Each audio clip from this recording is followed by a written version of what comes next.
North Atlantic, April 1943. The sea is black, cold, and endless. Somewhere beneath the rolling swells, a German U-boat drifts in silence, its engines cut, its crew holding their breath. Only the soft creak of steel echoes through the hull. For years, these men have been the hunters, unseen predators of the Atlantic. Tonight, something feels different. A faint metallic ping cuts through the water. Then another. The sound crawls across the submarine's skin like a living thing. The captain freezes.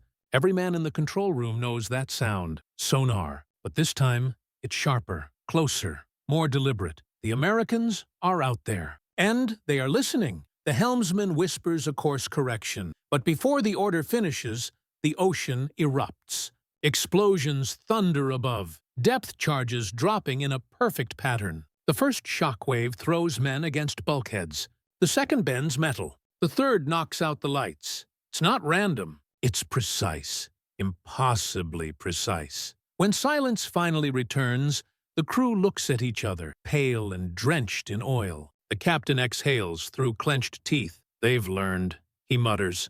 And in that moment, every man aboard understands. The hunters have become the hunted. The Battle of the Atlantic was the longest continuous campaign of World War II, a 6-year struggle for control of the sea lanes that fed Britain's survival. From 1939 onward, German U-boats prowled the ocean like wolves, preying on Allied merchant ships carrying food, fuel, and weapons from the United States and Canada to Britain. For the Third Reich, it was simple: starve the island, break its will, and force it to surrender. In the early years, it worked. Between 1940 and 1941, the U-boats ruled the Atlantic. Their commanders called it Die glückliche Zeit, the happy time. Convoys burned night after night, tankers split open under torpedoes, and survivors clung to the wreckage in freezing seas. The U-boat men became heroes of Germany, their portraits on propaganda posters, their exploits broadcast in triumphant newsreels. At the heart of their power was invisibility. A submarine could attack unseen, strike without warning, and vanish beneath the waves. The Allies' sonar, known then as ASDIC, was primitive. It could detect a submarine's presence, but not its depth with precision. Once a destroyer lost contact, the U-boat slipped away. Every hunt was guesswork. Depth charges were rolled overboard or fired in patterns, hoping at least one explosion landed near enough to rupture the hull. For most of the war's first years, they didn't. In 1941 alone, U-boats sank more than 2.2 million tons of Allied shipping. Entire convoys disappeared into the fog. British Prime Minister Winston Churchill would later admit, "The only thing that ever really frightened me during the war was the U-boat peril." But technology never stands still, and neither did the Americans. When the United States entered the war after Pearl Harbor in December 1941, it brought vast industrial capacity and a scientific arsenal ready to fight beneath the waves. Research labs in Massachusetts, New Jersey, and California began refining sonar calibration, pressure-sensitive detonators, and improved hydrostatic pistons. The goal? To make depth charges not just deadly, but accurate. The U.S. Navy also studied every failed attack. Crews mapped sonar echoes, logged blast radii, and calculated underwater trajectories. By mid-1942, new mathematical models could predict where a submerged target would be seconds after the last ping, allowing destroyers to time their attacks to fractions of a second. In the Atlantic, the Germans noticed the difference immediately. Depth charges no longer fell wide or shallow. They came closer, faster, and in calculated spreads that felt almost surgical. By 1943, the hunters of the sea were beginning to sense that the ocean itself was turning against them. By the beginning of 1943, the Atlantic had become a graveyard. The U-boats still prowled, but the tides of technology and coordination had begun to shift. The entry of the United States into the war transformed not just the scale of the fight, but its science. American shipyards poured out destroyer escorts equipped with the latest sonar, radar, and weapons. The Mark VI and Mark VII depth charges, fitted with adjustable hydrostatic fuses, could now be set to detonate at exact depths, within 5 meters of a submarine's hull. A new projector system, the K-gun, allowed destroyers to fire a fan of charges to either side, surrounding a submerged U-boat in a dome of explosions. Then came something entirely new, the Hedgehog. Unlike a depth charge, which exploded at a set depth, the Hedgehog fired a cluster of contact-fused bombs ahead of a ship's path. They only detonated when they struck the target. It meant no wasted explosion, no lost sonar contact, and, for the first time, a near-perfect way to kill an unseen enemy. To the German captains who had once toyed with Allied escorts, this was incomprehensible. They had grown used to playing cat and mouse, listening to depth charges rumble harmlessly far away. Now, the detonations landed almost directly above. Bulkheads bent inward, rivets snapped, pressure gauges shattered. Behind these new weapons stood an equally important innovation: information. Allied intelligence, strengthened by ultra-decrypts from Bletchley Park, began to reveal the positions and patterns of German wolf packs. Radio triangulation and high-frequency direction finding, Huff-Duff, allowed convoys to anticipate attacks before they happened. When a U-boat transmitted, Allied receivers locked on within seconds, guiding destroyers toward the signal like sharks. By spring 1943, the Americans had merged technology, mathematics, and tactics into one synchronized machine. Air patrols from long-range B-24 Liberators spotted surfaced submarines with radar, forcing them to dive, waiting below. Destroyer escorts plotted precise depth charge runs using improved Sonar, QGB, and later QC models, capable of distinguishing the movement of a submarine from ocean noise. To the men aboard U-boats, the transformation was terrifying. One German survivor would later recall, "It felt as though the Americans could see through the water. The first charge was always right above us.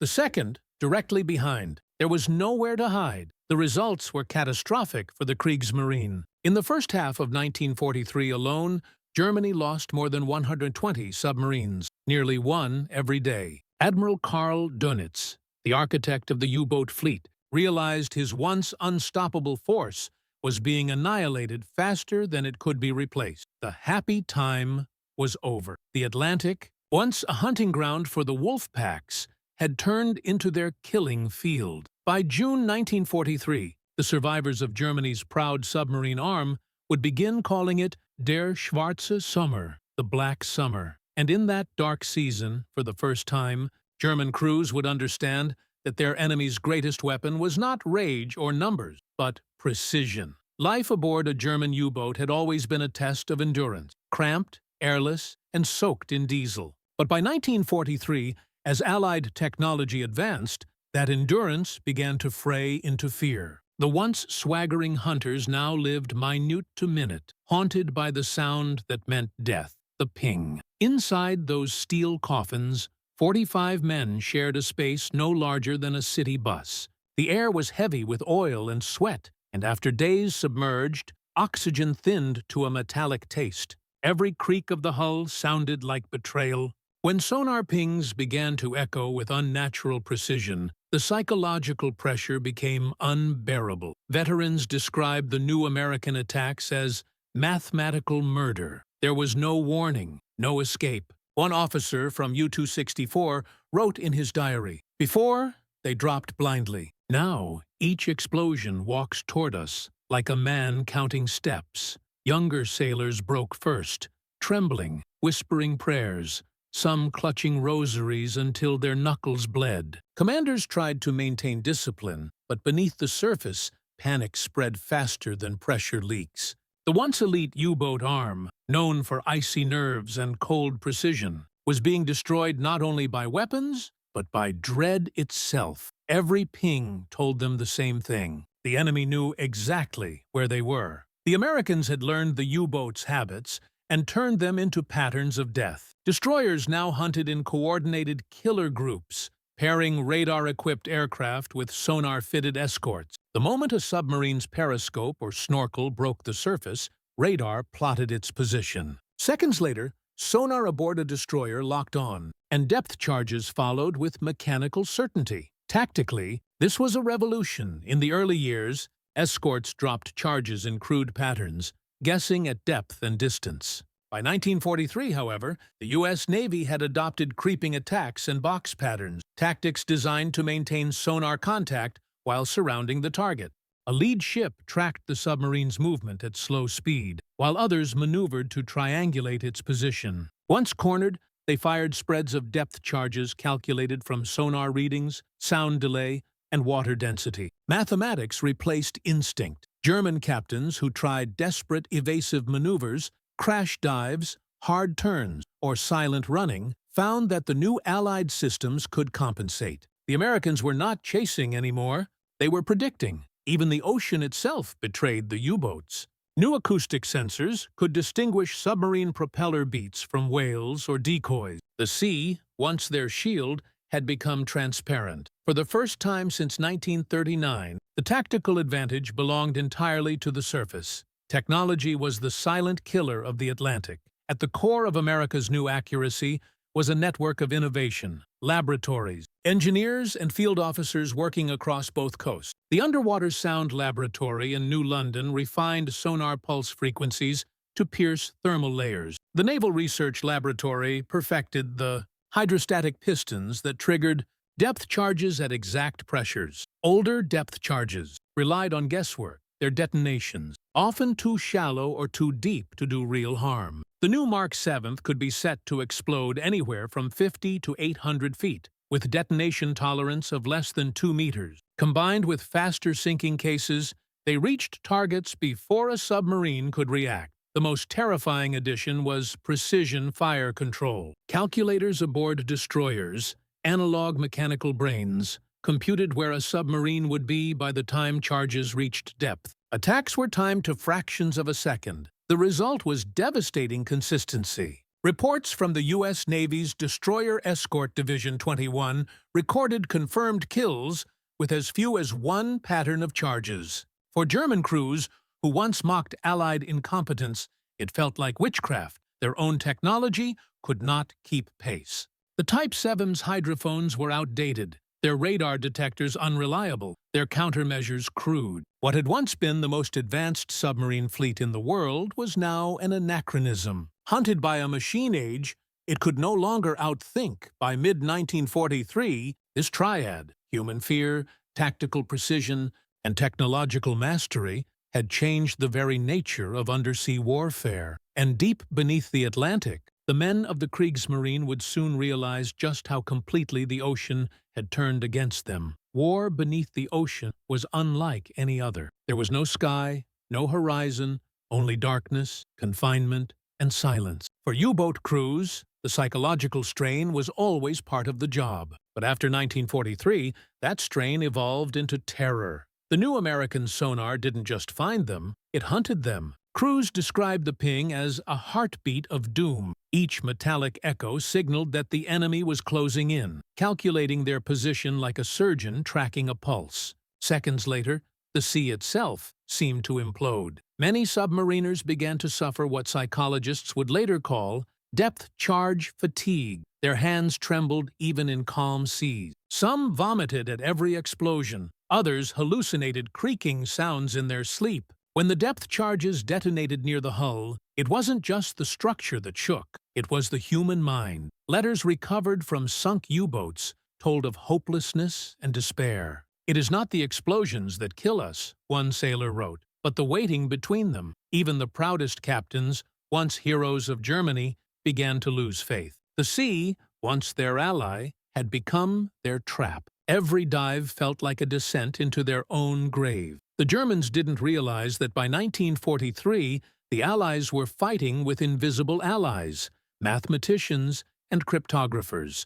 The Ultra program at Bletchley Park, led by Alan Turing and his team, was decoding German naval messages daily. U-boat coordinates, patrol routes, and rendezvous points were often known to Allied command before the submarines even arrived. This intelligence, combined with advanced sonar and radar, created a devastating synergy. When a U-boat transmitted even briefly, high-frequency direction finders, nicknamed Huff Duff, pinpointed its location to within miles. Allied aircraft and destroyers could then close in with deadly precision. For the German commanders, this omniscience was unfathomable. They assumed spies or traitors had infiltrated the fleet. Admiral Karl Dönitz changed frequencies, altered codes, even replaced cipher machines, but nothing worked. The Allies were listening to everything. American destroyer captains joked that they could almost hear a U-boat's fear in the water. It wasn't far from the truth. The combination of decoded intelligence and sonar data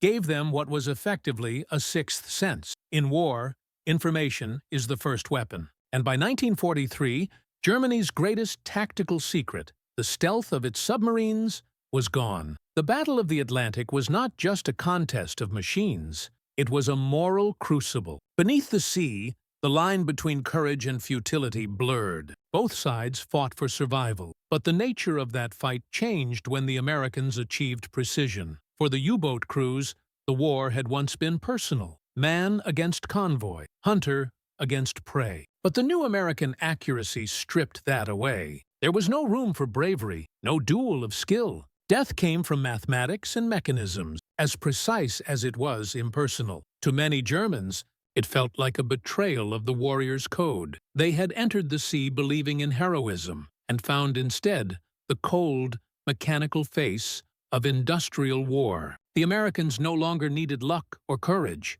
They had certainty, and yet, even among the victors, there was reflection. U.S. sailors who retrieved debris and bodies from the water wrote of pity, not triumph. They died in silence, one wrote, and we didn't even see their faces. Technology had made killing efficient, but also distant. The ocean, once romanticized as the last wild frontier, had become a laboratory of destruction. By the spring of 1943, this war beneath the waves had entered its decisive phase. The Germans still fought bravely, but their advantage had vanished. The Americans had turned the Atlantic into a precise, mechanical battlefield, and the climax was approaching.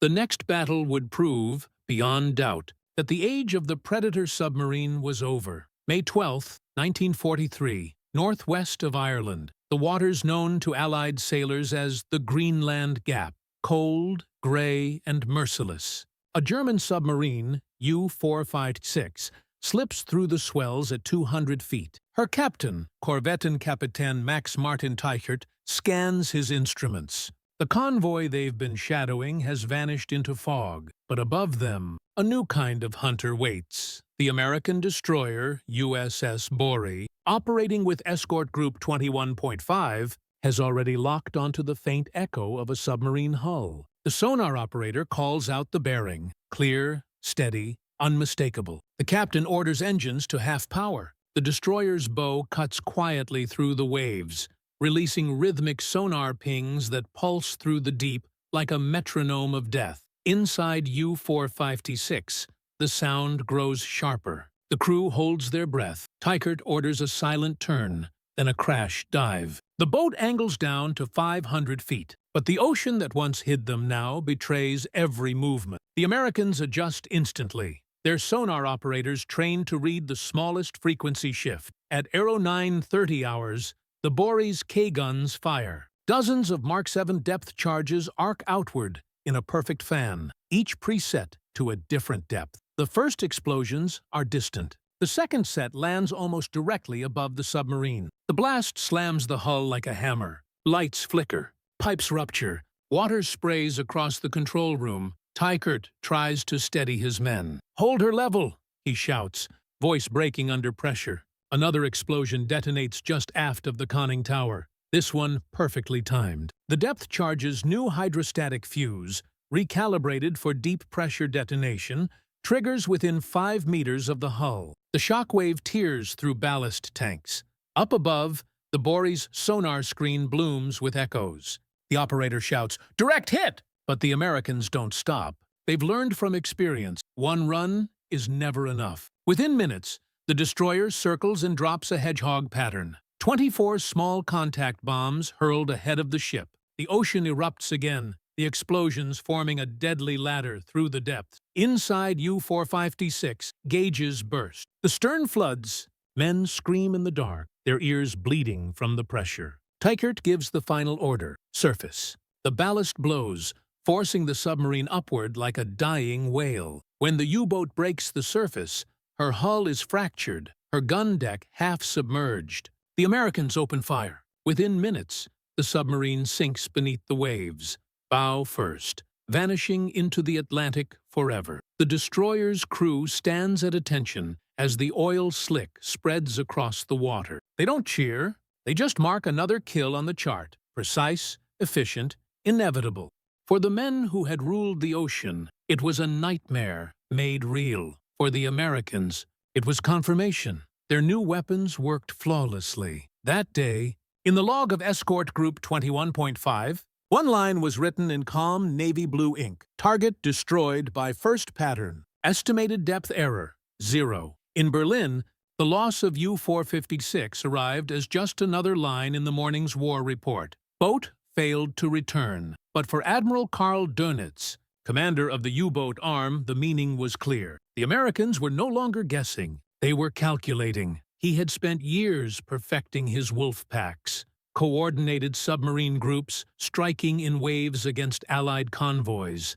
But by mid-1943, the packs were dying faster than they could form. Reports from surviving captains spoke of impossible accuracy. One wrote, "They know where we are before we do." Another compared the Allied depth charges to a blade cutting through the sea itself. At Bletchley Park and the U.S. Navy's Fleet Sound School in Key West, scientists celebrated what they called the acoustic convergence.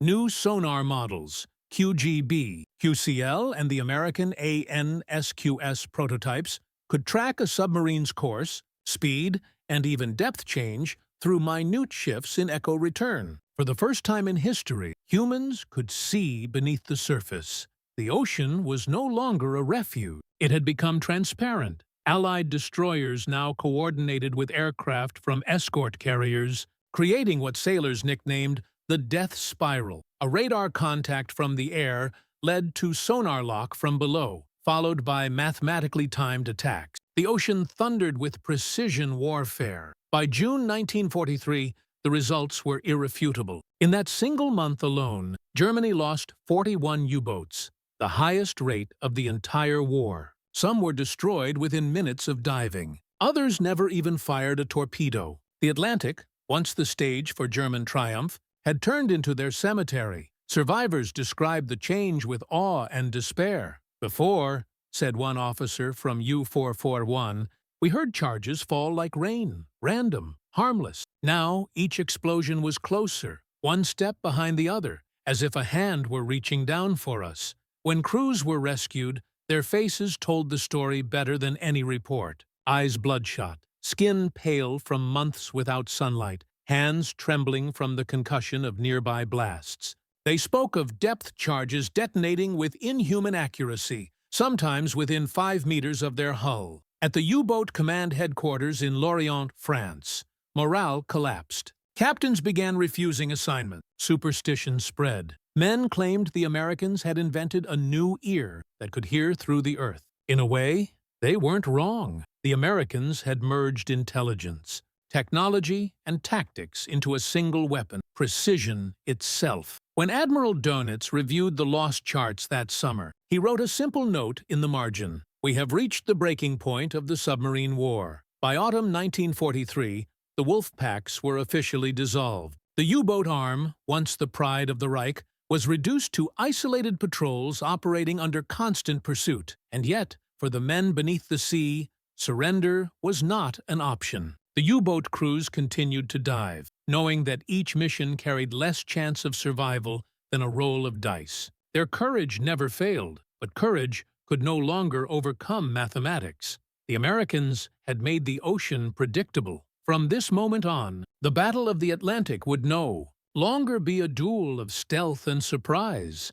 It would be a demonstration of precision and inevitability. The war beneath the waves was ending, but for the Germans still, trapped in their iron coffins, the true horror, the slow, certain death of the U-boat fleet was only beginning. By late 1943, the North Atlantic had fallen eerily quiet. Convoys that once sailed in fear now crossed with growing confidence. The Allied merchant fleet, bolstered by American shipyards, poured supplies into Britain faster than the Germans could sink them. For the first time since the war began, Churchill could look west and breathe. The numbers told the story more brutally than any speech. Between May and December 1943, the Kriegsmarine lost over 260 U-boats, nearly half of its operational fleet. In return, they sank barely a fraction of the ships they had destroyed the year before. It was not just defeat. It was extermination. At the same time,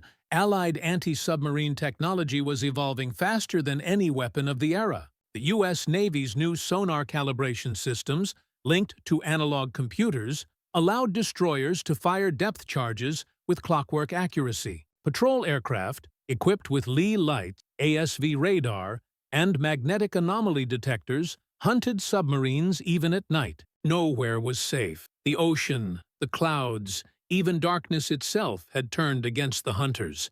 Inside Germany, the cost of that defeat was measured in silence. Letters stopped arriving. Families received the same telegram over and over. Your son's boat is missing. In naval bases like Kiel and Lorient, widows gathered at the docks as the last submarines slipped away, knowing they might never return. Out of nearly 40,000 German submariners who served in the war, more than 28,000 would never come home, the highest casualty rate of any branch in any nation. For Admiral Karl Dönitz, it was the end of his vision. The wolf packs that had once strangled Britain were gone, replaced by graveyards of twisted steel littering the seabed. His diaries reveal a man caught between admiration for his crews and despair at their annihilation. They fought to the last, he wrote, but the sea belongs to the enemy now. In the United States, success brought no celebration. Destroyer crews returned to port exhausted,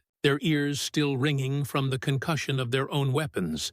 Many had seen nothing of their victories. No faces, no surrender, only oil slicks and floating debris. One American sailor described it bitterly. You don't see who you kill down there. You just listen until they stop moving. The Americans had achieved what they set out to do, to reclaim the sea lanes and end the U-boat terror. But the cost was heavy on both sides. For the Germans, it was annihilation. For the Americans, it was a new kind of warfare, one fought not with eyes and instincts, but with instruments, signals, and silence. The Atlantic War was over in everything but name. Yet beneath the calm waves, thousands of iron coffins lay sealed forever, each one a monument to courage, fear, and the merciless precision of modern war. The sea that once gave the U-boats power had now become their tomb. When 1944 dawned, Germany's once feared submarine arm existed mostly on paper. The few U-boats that still ventured into the Atlantic did so under near-suicidal odds.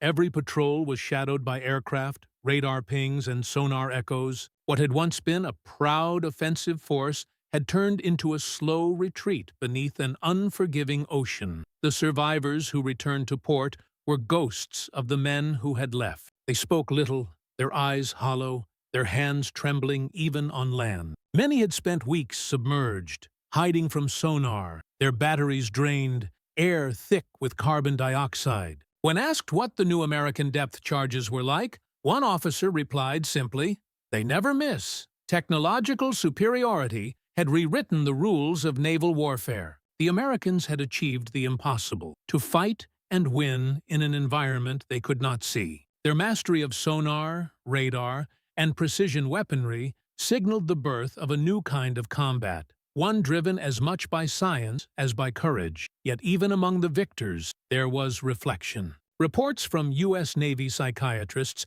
noted increasing mental fatigue among sonar operators, men who listened day and night for the faint hum of death in the deep. One commander wrote, "You stop hearing the sea. You start hearing ghosts." When the war ended in 1945, the statistics stunned the world. Out of the 162 U-boats Germany had built, 784 were destroyed at sea or scuttled. Only a handful survived to surrender. The myth of invincibility that had defined the U-boat fleet since 1939 was gone forever.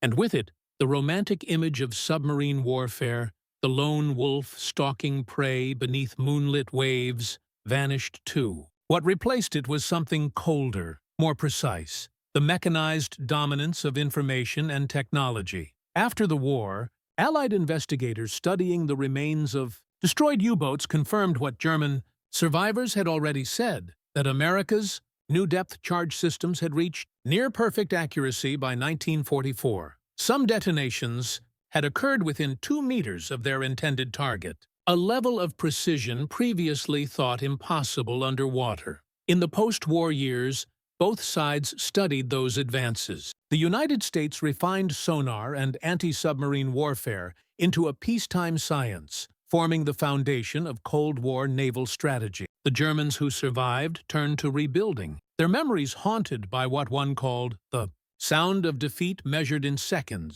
Many U-boat veterans would later admit that the turning point had not been courage or numbers. It had been the moment the Americans learned to listen. From then on, silence was no longer safety. It was the sound of being found. By the end of the war, the Atlantic, once a battleground for supremacy, had become a memorial, its depths filled with the wreckage of ambition and the quiet echo of sonar pings fading into eternity. And for every German sailor who went to sea believing he was invisible, the ocean left one final message: nothing in war stays unseen forever. The Battle of the Atlantic was not merely a contest for control of sea lanes, it was a war for mastery of the unseen. Beneath miles of black water, men waged a silent struggle where courage met calculation and instinct gave way to science. For years, the German U-boat crews had ruled that world. They believed the ocean itself was their ally, a shield of darkness no enemy could penetrate. But in 1943, that illusion shattered. The Americans had found a way to see without eyes, to strike without sight. Their weapons did not rely on luck or fury, but on precision, an invisible arithmetic of sound and pressure that rewrote the laws of war. It was not brute strength that ended the U-boat reign, but the quiet intelligence of machines guided by human persistence. Engineers, mathematicians, and sonar operators became the new warriors of the deep. And for the men inside the submarines, every ping was a reminder that their age of dominance was ending, replaced by an era where information ruled more decisively than any torpedo. Yet beneath the data and the detonations lay a deeper truth. Technology may have decided the battle, but it was fear, endurance, and will that defined it. Those who fought in the dark, on both sides, carried the same weight of silence, the same terror of the unseen. Today, the Atlantic rests calm again, its waves passing over hundreds of steel tombs far below. The sonar pings have faded, but their echoes still reach us. Reminders of a moment in history when humanity learned that even in the blackest depths, knowledge could conquer invisibility. In the end, the German submarine crews were not defeated by the sea. They were defeated by something far more powerful, a nation that learned to listen.